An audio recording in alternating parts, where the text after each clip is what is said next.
Hola a todos, bienvenidos de nuevo a otro video. En este video vamos a hablar sobre el mundo antiguo. Se dice que las primeras ciudades se basaron en la agricultura. Una vez que los humanos comenzaron a cultivar, necesitaban estar en un lugar en lugar de ser nómadas y simplemente deambular. Entonces construyeron asentamientos. ¿Pero qué esperamos? Exploremos el planeta.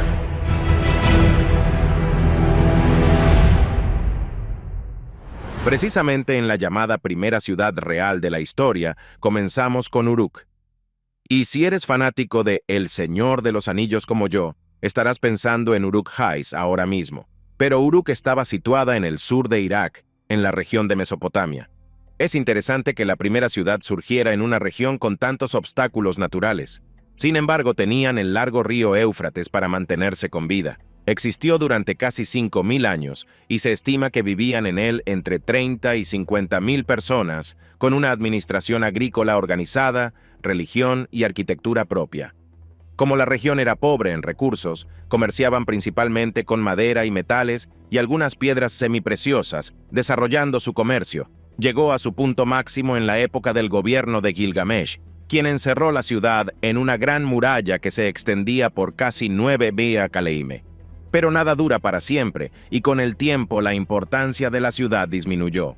Su centro urbano estuvo poblado hasta el siglo IV después de Cristo, pero hoy no son más que ruinas y polvo perdidos en los desiertos de lo que hoy es Irak.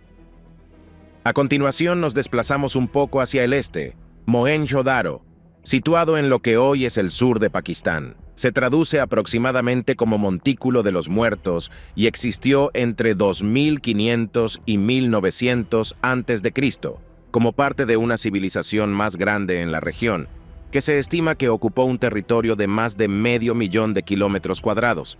La mayoría del pueblo parece haberse dedicado a la elaboración de objetos de concha, cerámica, metal o piedra con los que luego comercializaban. Desarrollaron una red de desagües para conservar el agua de las numerosas plataformas de baño de la ciudad.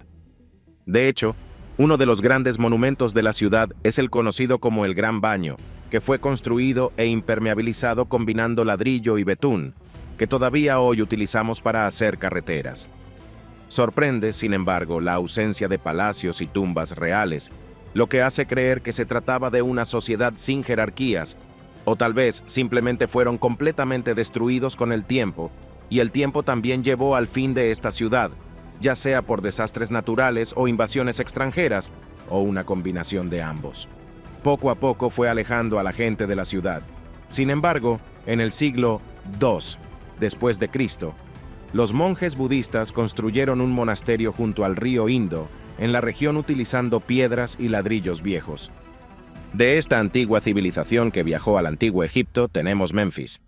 Lo que mejor conocemos de Menfis son las grandes pirámides, situado en el delta del Nilo. Su ubicación era muy estratégica. Primero fue conocida como Ineb Edi, que se traduciría como Fortaleza Blanca, y luego cambió su nombre a Menfis por la expresión Men Nefer, que significa establecida y hermosa, en referencia a una de las pirámides cuando se construyó. Pero algunos dicen que el nombre oficial de Menfis proviene del primer gobernante mítico Menes. Contaba con una red de templos, palacios y viviendas particulares. Curiosamente, también puede ser en Menfis, donde esté el origen del nombre de Egipto.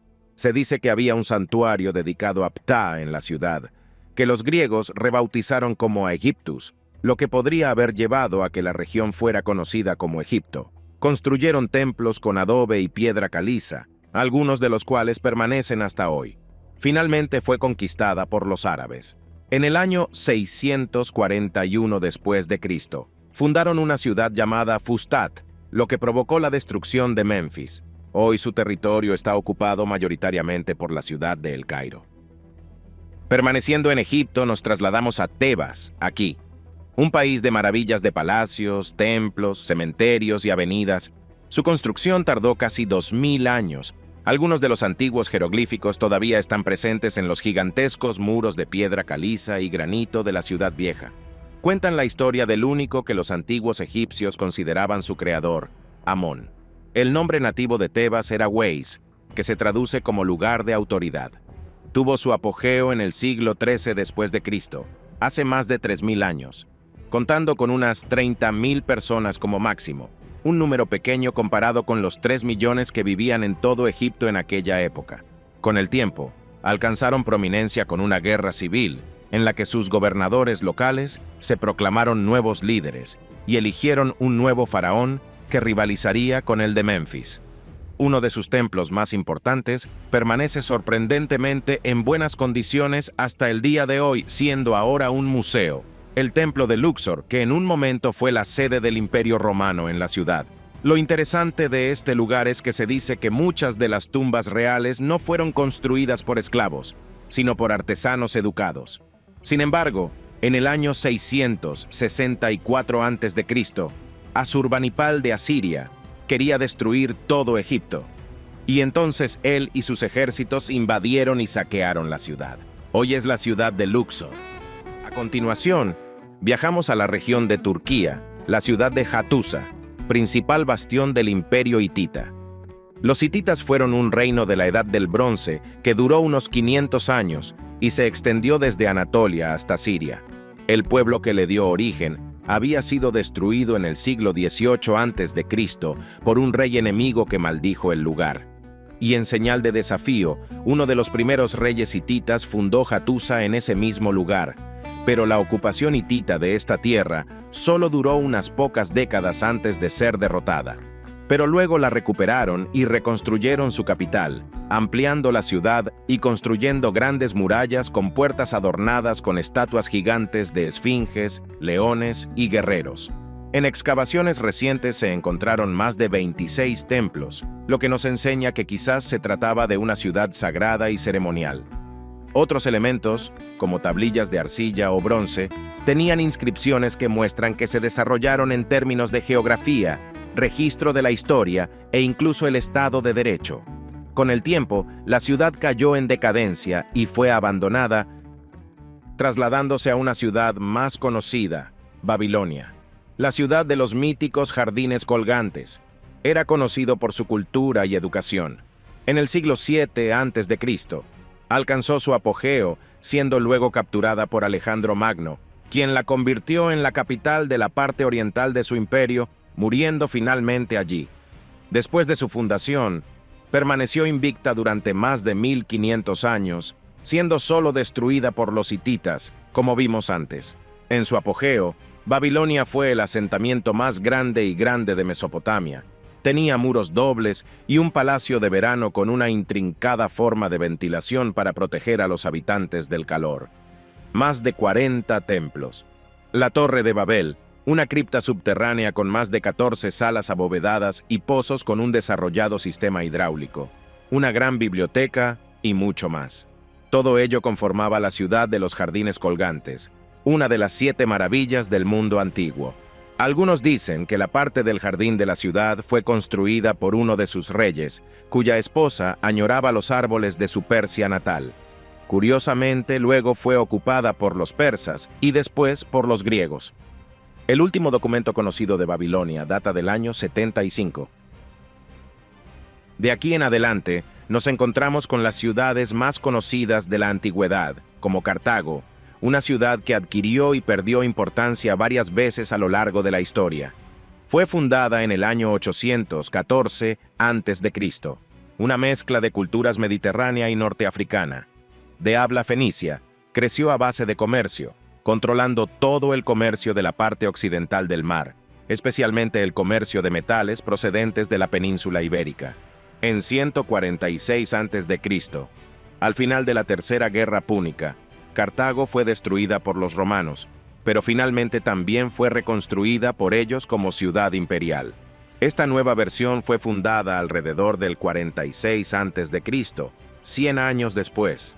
Tenía manzanas rectangulares cuadriculadas con un orden incluso raro en las ciudades actuales, y un puerto excavado en la roca en forma de círculo, capital de un imperio, luego conquistado por otro imperio, trasladándose a la cuna de la democracia. Atenas. Se podría hacer un vídeo sobre Atenas o, en realidad, sobre cualquiera de estas ciudades sola, la belleza de los edificios, la magnitud de los monumentos que perduran hasta hoy. las obras de arte y lo que representan para el mundo occidental como punto de origen de gran parte de nuestra cultura. Desde el Ágora hasta la Estoa de Atalo, el templo de Hefesto, el Partenón y el Areópago, los humanos habitan Atenas desde hace más de 8.000 años, y los actuales griegos nativos llegaron hace unos 3.500 años. Se dice que la diosa Atenea y el dios Poseidón lucharon por la ciudad. Y por el nombre probablemente puedas adivinar quién ganó una ciudad-estado. Eran prácticamente el centro económico del mundo griego. En 1.2 ríos fluían por la ciudad, el Eridanus y el Ilisos. Ahora está bloqueado bajo tierra. Se les conoce como los ríos perdidos. En el año 404 a.C., los espartanos tomaron la ciudad. Entonces era parte del Imperio Romano. Y muchos más gobernaron la región a lo largo de la historia. La Atenas clásica no duró para siempre, pero algunas de sus ideas, cultura y monumentos definitivamente sí lo hicieron para variar. Echemos un vistazo a China con la ciudad de Lindsay. Si bien la mayoría de las ciudades se construyeron en tiempos de paz y finalmente fueron destruidas por la guerra, Lindsay se encuentra entre las excepciones.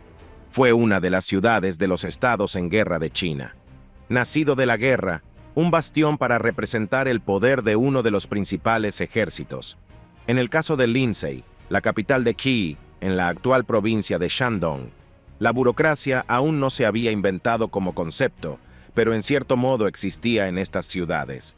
El gobierno registró a toda la gente, les impuso impuestos y los reclutó para su ejército. Estas ideas sentaron las bases para más de 2.000 años de gobierno autoritario en China. Incluso a los comerciantes solo se les permitía comerciar en mercados altamente regulados.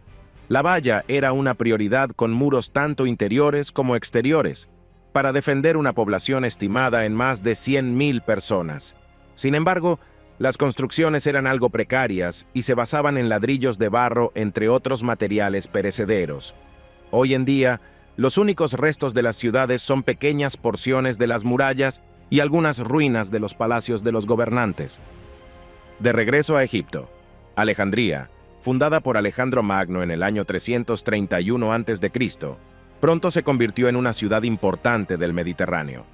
Durante más de 900 años después de su muerte, continuó siendo el centro administrativo de Egipto hasta Cleopatra VII en el 30 a.C., y solo perdió su estatus y poder cuando tuvo lugar la invasión árabe de Egipto. Fue construido sobre una cuadrícula de 2 puertos con muchas divisiones étnicas. Tenía un barrio egipcio, un barrio real griego y un barrio judío frente a la costa. La isla Feroe estaba conectada a la ciudad por el Heptastadium y contaba con más de 200.000 personas. En el centro de la ciudad vieja se encuentra la necrópolis real, con la tumba de Alejandro Magno y la gran biblioteca, uno de los faros más grandes que se convirtió en edificios míticos en la historia del mundo antiguo. Y ese era el faro de los faraones, otra de las 7 maravillas del mundo antiguo. Avanzando hacia el noroeste, a una de las ciudades más grandes del oeste, Roma, capital de uno de los imperios más grandes que el mundo haya visto jamás. Existen muchas leyendas sobre la fundación de Roma, la historia de Rómulo y Remo, quienes fundaron la ciudad hasta que Rómulo finalmente asesinó a su hermano y se convirtió en el primer rey en el 753 a.C., y otros que dicen que fue fundada por Enas de la ciudad de Troya, que escapó después de la destrucción de la ciudad por los griegos.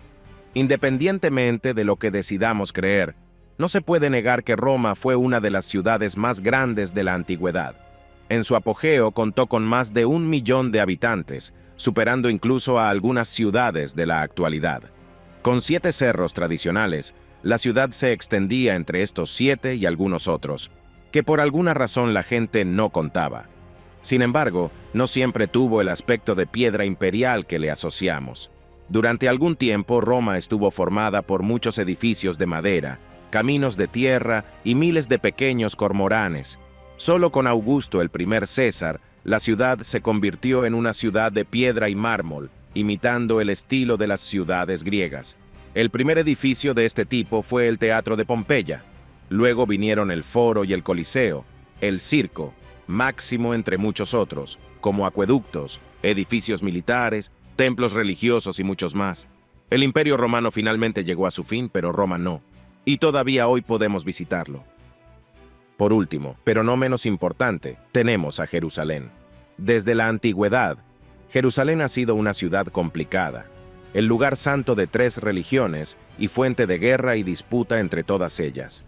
El edificio más emblemático debe haber sido el templo religioso en la cima de la colina.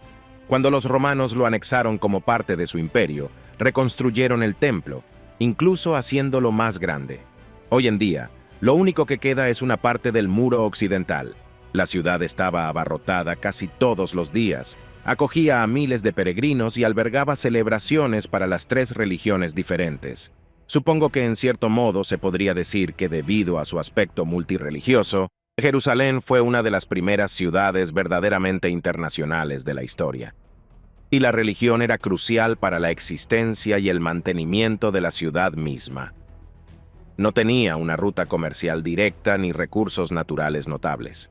Toda su financiación provino del exterior, en forma de donaciones, por así decirlo. Debido a la devoción religiosa, la influencia italiana y griega era dominante. En las calles estrechas se pueden encontrar muchos mosaicos y frescos romanos. Cuando los romanos intentaron pacificar aún más la provincia e importar algunas de las costumbres y tradiciones romanas y griegas, los judíos locales no quedaron satisfechos y se rebelaron contra los gobernantes extranjeros.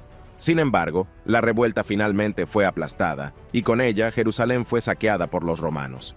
En Roma, en uno de los antiguos arcos que aún se conservan en la ciudad, hay una pintura que representa el saqueo del templo por parte de soldados romanos tras una masacre de muchos de los lugareños, y que es una muy breve descripción de algunos de los mayores ciudades de la antigüedad.